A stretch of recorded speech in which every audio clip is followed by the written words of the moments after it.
ስልክ ከእግዚአብሔር ጋር አስቀድመን እንዳንገናኝ ያደርጋል በጣም ትልቁና ክፉ ነገር ያ ነው ሰዎች ቀኑን ሙሉ ደብሯቸው ዝለው ደክመው የሚውሉት ትልቁ ጉዳይ አልጋቸው ውስጥ ነው የሚጀምረው አንዳንድ ሰዎች ወይኔ ጊዜ ያጠረብኝ የሚሉ ሰማ እንዴት ጊዜ ያጥራል በጣም የተትረፈረፈ እኮ ጊዜ ነው ያለን ምን አገባህ አንተ በሰው ህይወት የምትኖረው እኔ አሁን ስለ ሰው ምን አገባኝ የምኖረው የራሴ ነው የመጀመሪያ ህይወት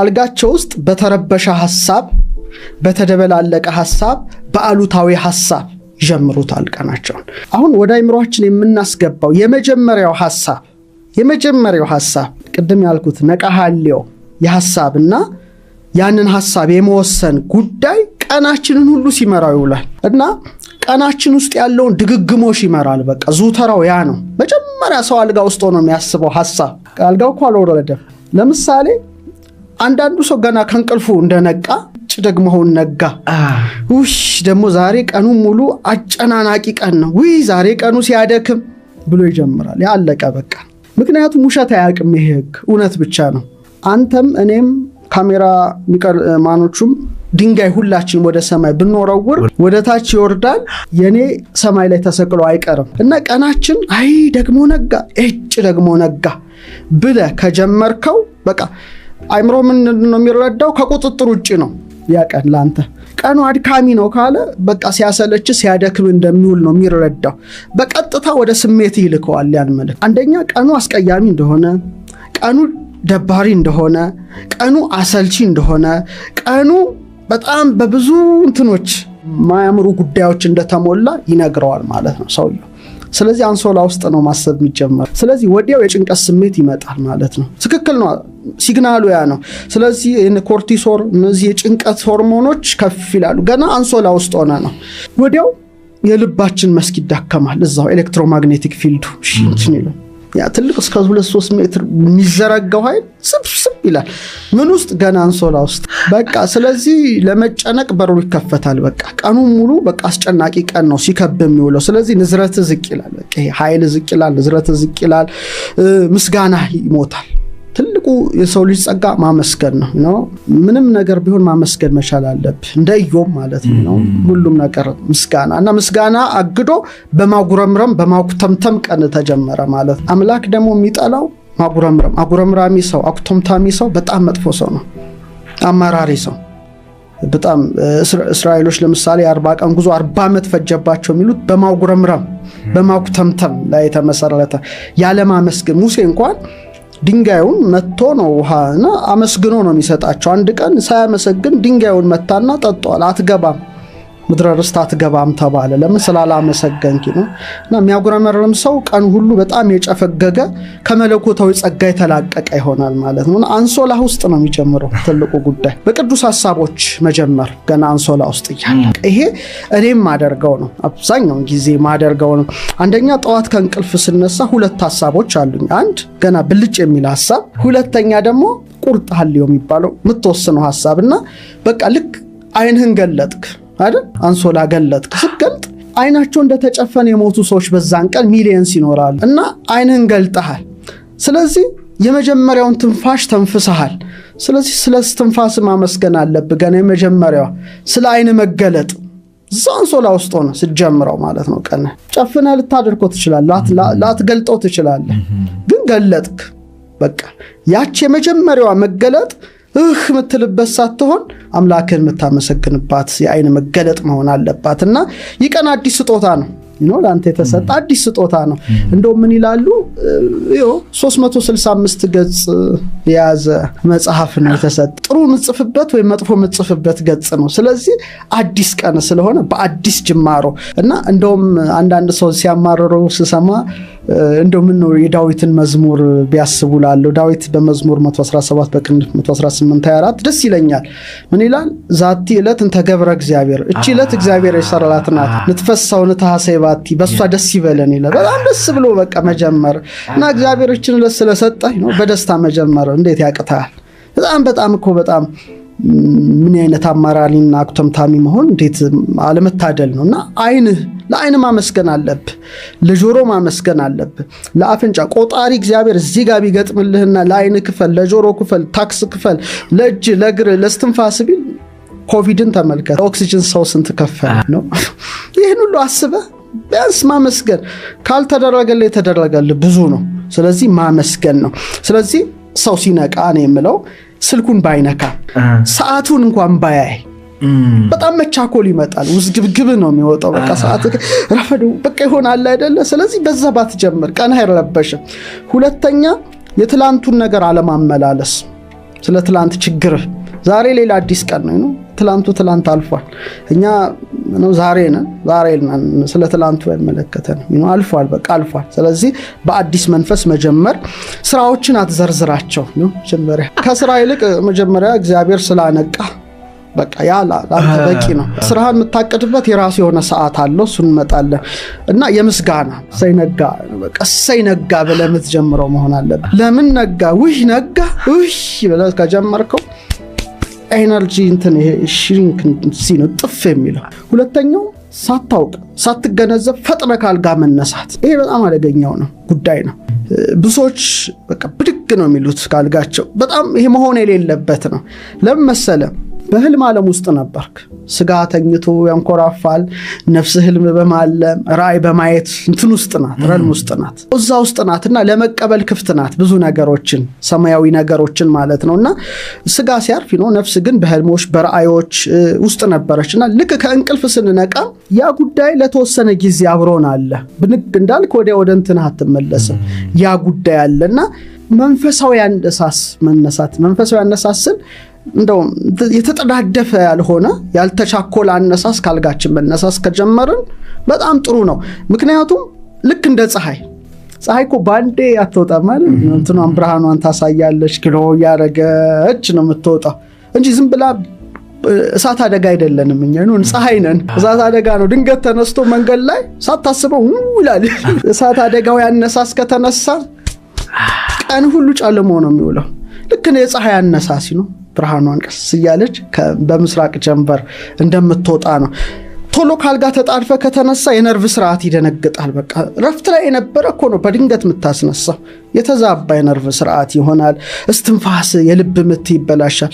አንዳንዴ ትዝ ይላል ድንግጥ ብለህ የሆነ ስትነሳ ልብህ ይመታል አይደል? መልሼ ልተኛም ብትል አትችልም። በጣም ነው የምትቸገረው። ስለዚህ የልብ የስትንፋስ ምትሉ ተበላሽቶ ነው የምትነሳው።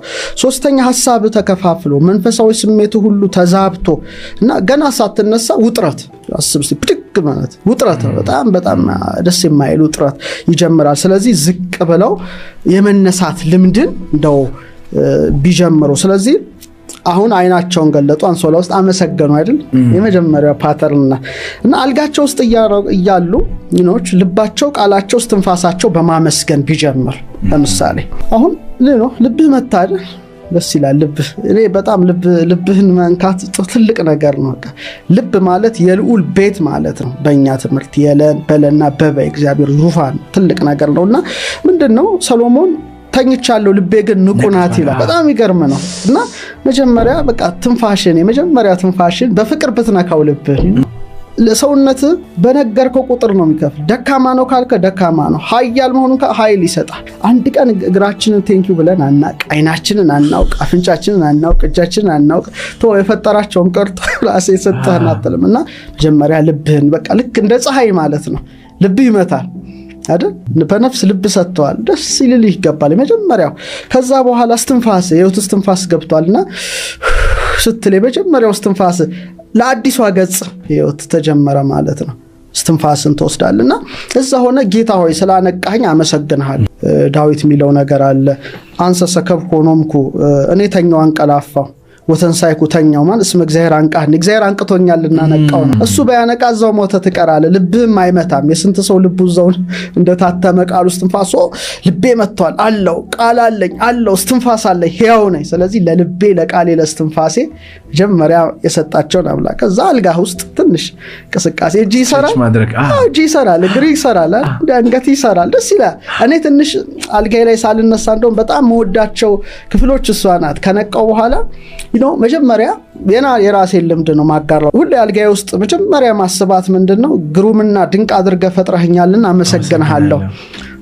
እዛ ውስጥ ትንሽ እንደነቃው ምን አስባለሁ አልፋ እግዚአብሔር እንዴት ጣቶቼን በጣም ደስታለሁ ኮዶቹ ይገቡኛል ጣት 10 ለምን ሆነ መዳፉ ምንድነው 22 የራስ አጥንት 33 ቨርተብሬ እዚህ ውስጥ የሚፈሰው ፈሳሽ ግሬ እጄ በቃ ዲኤንኤ 6 ቢሊየን ፊደሎች ምናምን ሁሉ ይታኛል ግሎ ያደረጉና ትንሽ ደቂቃ እሷን አስቤ ስነሳ እንዴት ደስ እንደሚለኝ በቃ አምላክ እንዴት አርጎ እንደሰራና ሳትተኛ ደግሞ የሞት እንቅልፍ ሳይወስድ መንቃት ዛኑ ልክና ያ የመጀመሪያው ናትና ትንሽ ፈገግ ማለት ሰሎሞን ምሳሌ 17 22 ደስ ያላት ልብ መልካም መድኃኒት ናት ያዘነች ነፍስ ግን አጥንትን ታደርቃለች አዝነ ከተነሳ አጥንት ደርቆ ነው የምትነሳው ስለዚህ ለዛሬው ቀን ትንሽ ፈገግ ብለህ ነው ደስ አይልም ብቻህን እኮ አምላክን ማመስገን ነው ይሰማዋል ያንተ ደስታ ውስጦች ይሰማቸዋልና ሶስተኛ ካልጋችን ወረድን አሁን እንግዲህ ይሄ ሁሉ አልጋ ውስጥ ያለው ጉዳይ ነው ካልጋ ስትወርድ ጨለማ ባይሆን ነው የተዘጋ ጭልም ያለ በጣም ለምሳሌ የጨፈገጋ አየር ብታይ ምንድነው የምትሆነው ጭፍግግ አይደል አሁን አውሮፓ ለምሳሌ ዊንተሩስ በጣም ክረምቱ ሁሉ ጭፍግግ ሚስቅ የለም ለምን አየሩ ሰመር ላይ ደግሞ ፀሐይፏ ስለምትል ሰው ይስቃል እና ይሄ ተፈጥሮ እኮ ነው አየር ንብረቱ ምን ያህል አሉታዊና አዎንታዊ ጉዳይ እንደንተና ቤትም ስትነሳ ዳርክ ከሆነ በቃዛው ቆይላል አንሶላ ውስጥ አትውጣ አንዳንዱ እኮ እንዳለ ወዲያው ገብቶ ይቆያል በቃዛው ምንም ብርሃን ፍሰት የለም ስለዚህ የማይንቀሳቀስ ጉልበት ነው ዛሬ በጣም ጉልበት ይንቀሳቀሳል ግን አለ አይደለ ሲያለ መሄድ ይሆናልና ብርሃን ያግዳል ስለዚህ ሰው መንፈሱ ይጨናነቃል ልክ እንደ ጭፍግግ እንዳለ አየር ቤቱን ሲያው ተዝረከረከ ነው ጭፍግግ ያለ ነው ስለዚህ ዛው ቆይላል አይምሮም ጭጋግ ይሆናል ነው ብላሪ ይሆን ምንም እንትን አይነት ይሰማዋል ተነሳሽነት ያጣል በቃ ግን የስነ ፍጥረት ታሪክ ሲጀምር እግዚአብሔር ብርሃን ይሁን አለ ብርሃንም ሆነ ብርሃን ይሁን አለ ብርሃንም ሆነ ስለዚህ ቶሎ ምንድነው ማድረግ ያለብን መጋረጃም ካለ መክፈት ነው መጀመሪያም ታረጋው አሁን ስልክ ውስጥ በጣም መጥፎ ነገር ነው ፓተርኑ ልክ ነቃ አይደል መጋረጃን ተከፍታለህ ነው ፀሐይን ማየት ትንሽ ላይቷን ሳይበዛ ነፋስ እንዲገባ ማድረግ ኃይል ነው የምታስገባው የተዘጋው ማለት ምን ሆነ ማለት ነው ተከፈተ ማለት ነው ከዛ አምስተኛውና ትልቁ ሰው እየተጎዳበት ያለው ስልኩ ነው እኔም አንተም ሁላችንም ጨምሮ እጅግ በጣም እየገደለን ያለ ጉዳይ ነው እንግዲህ የራሳችን ውሳኔ ነው ከዚህ በኋላ እና ስልክን ማራቅ አለብህ ስትነቃ አብዛኞቻችን እዛችሁ ስር ነው ያለችውና ቶሎ ብለ ስልክህን ነው የምትይዘው ምንድነው የሚያመጣብን ጉዳይ መሰለ ማይከለ ነቂ ሆነው የሚባላል በመንቃትና በመተኛት መካከል ነውል ከንቅልፍ ምንነቃው ብንናለን እና አይምሮአችን ቀደም እንዳልኩት ወዲያው ክፍት ነው ሁሉንም ነገር ለመቀበል ምክንያቱም በመተኛት በመንቃት መካከል በነፍስ በስጋ ውህደት መካከል ያለህ ነው ያን ሰዓት ስትተኛ ነፍስ ግን ልብ ነቅታለች ስጋ ነው የሚያንኮራፋው ሰሎሞን እንዳለው ስለዚህ ስልክህን ወዲያው አነሳ ማለት ወዲያውኑ ኤሌክትሮማግኔቲክ ጨረር ነው የሚገባው በተከፈተችው ደጃፍ ገናና ለመቀበል ዝግጁ ነው ህልም ዓለም ውስጥ ነው ምናምን ዓለም ውስጥ ትንሽ የተለየ ነው የሌሊቱ መዋቅር ከቀኑ ይለያል ምክንያቱም ህልም ሌላ ነው ራእይ ሌላ ነው ብዙ ትንሽ ረቀቅ ያሉ የነፍስ ጉዳዮች ናቸው ስለዚህ ወዲያው ስታነሳ ይሄን ስልክን ኤሌክትሮማግኔቲክ ጨረር ገባ ማለት ነው እና ደሞ ስከፍተው ወዲያው የተላከለ ኖቲፊኬሽን ሲንጫጫ በጣም ነው የሚረብሽው ነው ያሁን ምን አትወድም ብባል ስልክ ያው ስልክ ሰው ራሱ ባይደውልልኝ እመርጣለሁ በጣም ነው መጣላው ሲደወልም ሳይል እንደው ቢያንስ በሳምንት እንደው 10 ደቂቃ በተጠቀም አልችልም እንጂ እስከመመርጥ ደርሻለሁ ይረብሻል ኖቲፊኬሽኑ ሜሴጁ ምናምኑ በቃ የተረባበሸው ነው ገና ኮኔክት አዲስ ገጽ ነው የተሰጠ ከእግዚአብሔር የተሰጠ አዲስ ገጽ ነው አሁን ደግሞ ያልከው በማህበራዊ ሚዲያ የሚመጣው ያልተጣራ ዜና በቃ ይረብሻል ምን አገባህ አንተ በሰው ህይወት የምትኖረው የራስን ሳትኖር በሰው ህይወት ተጀምራለህ ታሪክ በሰው ህይወት ጀመርክ ህይወትን አከተመ ያንተ ህይወት አይደለም ቀኑ ሙሉ ስለዛ ሰው ስለተታስብ ነው የምትኖረው የሞትክ ማለት ነው እዛ ላይ በቃ አንተ ቀን አይደለም ያ ገጽ የሌላ ሰው ገጽ ነው ባንተ ደብተር ላይ ሌላ ሰው ነው የተጻፈው ይሄ በጣም ወሳኝ ነው ሁለተኛ ሞባይል የአይምሮ ሂደት ያዛባል እንዴት መሰለ በመንቃት ውስጥ የቴታና የአልፋ ሞገድ ነው በአይ ተመስጦ ምክንያቱም የአልፋ ዌቭ የቴታ እንደምናየው ሞር ከራእይ ጋር የተያዘ ነው ከምንድነው ከግኝት ጋራ መንፈሳዊ ግንዛቤ ያዘ ነው ልክ እንቅልፍ ላይ ልክ ደግሞ የስልክ ስክሪን ገና እንዳየው የቤታ ሞገድ ነው በቃ አለቀ ፈጣን ሽግግር አንተ እስቲ ኢማጂን ከአልፋ ወደ ቴታ ከበቴታና በአልፋ ሞገድ መካከል ውስጥ ሆነ በድንገት ብሬን ቤታ ውስጥ መግባት ማለት ነው ይሄ በጣም ለምሳሌ አንተ ኤሊየን ከተማ እንደመግባት ማለት ነው ኢንስታግራም ከመክፈት ፌስቡክ ከመክፈት ቲክቶክ ከመክፈት ልባችን መክፈት እኔ አሁን ስለሰው ምን አገባኝ ምኖረው የራሴ ነው የመጀመሪያ ህይወት አይደል እና ለዚህ ነው ሰው ገና ረብሾ ይውላል ሶስተኛው ስልክ ከእግዚአብሔር ጋር አስቀድመን እንዳንገናኝ ያደርጋል በጣም ትልቁና ክፉ ነገር ያ ነው ስልክን በያዝንበት ቁጥር ትኩረታችን ከመለኮታዊ ወደ ዲጂታል አምላኩን ሳያመሰግን እንዴት ሌላ እንትን ይዛል ያነቃውን አምላክ በጣም ትልቅ እና ደግሞ በዛው ልክ ያማረራል እኮ ትልቅ ቅዱስ እንደሆነ ሆኖ ያቁተመተማል ያ ሰው በራሱ ወጥመድ ውስጥ ገብቶ ማለት ነው ስለዚህ ሰው ቅድም እንዳልከው በሌሎች አስተያየት አይደል ስለሌሎች አስብስ ትስገልጽ ሌላ ዜና ሌላ ምናምን ስለዚህ የራስ ጊዜ የለምና መጀመሪያ ማለት ግን ጌታ ሆይ ዛሬ ለኔ ፈቃድ ምንድነው ብላን አንጠይቅ በሰው ታሪክ ተጀምራለህ በማን አክተር በማን ዜና በማያገባህ ቃለም ሄደ ግን ላንተ እግዚአብሔር ዛሬ ያዘጋጀው ምንድነው አልጠየቅከው አንተ ዲጂታሉ ዓለም ነህ እንጂ መንፈሳዊ ዓለም ውስጥ የለምና አጎንብሰቱ ላለ ቀና ማለት አትችልም ቀና ሙሉ እንዲንዳ አሁን በቃ ድሮ ወደል ሰማይ ሰው የሚያይበት ጊዜ ነበር አሁን ግን ባጎንብሶ ቲክቶኩ ሚኑ ፈዞ አንዳንዱ እዛው ማልጋ ውስጥ ይቀልጣል እዛው ሳይነቃ እዛው በቃ እንትን ሲል ነሰው እንግዲህ አጎንብሶ እንደዚህ ይውላልና ቀና ስልክ ወደ ሰማይም እንዳናንጋጥጥ አድርጎናል ወደ መለኮታው ጸጋ ወደ ስጦታው በቃ በሰው ዜና በሰው ህይወት የራሱን ሳይኖር ይሞታል ታሪክ የለው በሰው ታሪክ ነው የኖረው ገሊት ምን በላች እኔ ምን አገባኝ ምን ይመለከተኛል አሁን መጀመሪያ ራስህን ነው ኤነርጂ ነው ተፈጥሯዊ የነርቭ ስርዓታችን ይዛባል በቃ ጭንቀት ነው መጀመሪያው እንትን ስልክ ጭንቀት ነው የሚመጣ ቸኩል ምናምን ፍጠን ብረር የተረባ አሁን ደግሞ ቲክቶክን ተመልከተ ስለሆነ ምንም የምትይዘው ነገር የለም አይምሮ ይዛባል ካንዱ ውጥረት ወደ ሌላው ውጥረት ካንዱ ውጥረት ወደ ሌላው ውጥረት በቃ ተወጥረቱ ላለ ይሄ በጣም እንደው ስልካችንን ማራቅ ብንችል ለራስ ጉዳይ ነው ከዛ ስድስተኛው ከስልክ ምናም ከተለየ በኋላ አልጋ ውስጥ አየን ካልጋ ወረድን መጋረጃ ከፈት ፀሐይ ፊታችን ታጥበን ጧታችንን በመስጋና መጀመር